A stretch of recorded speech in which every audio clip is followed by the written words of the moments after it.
من دلم تنگ برات هر جا رفتم نپرید از سرم نباد ببخش که بدم برات اونا که پیششونی بهترم برات فکر من نباد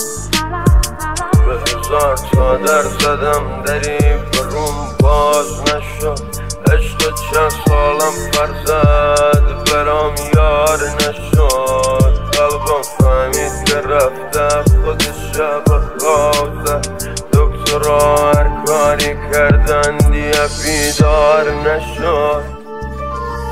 نه حوصله نصیحت دارم نه سر در میاره کسی از کارم نمیدونه چیزی کسی دربارم و خودمو بستم به مسیرم کارم من با یه موج بیمار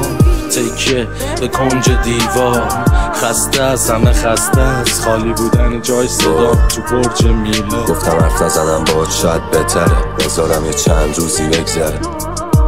ناراحتیم ازت بپره این تقصیر دلیه که نمیخواد ازت بکنه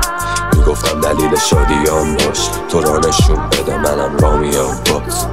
من که امیدوارم خوب باشی ولی بدون کجا میخونی اگه دادی کار باش من دلم تنگ برات هر جا رفتم نپرید از سرم نباد ببخش که بدم برات اونا که پیششونی بهترم برات فکر من نباد یه امشبه رو نه همه آره ولی منو نه روز الان که نیستم تو جنگ با خودم حواسم و پرت خودم نکنم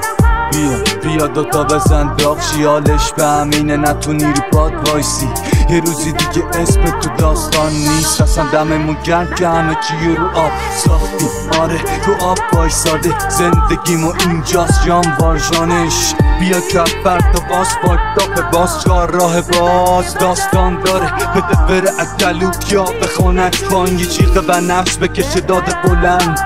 نه تو جای منی نه من جای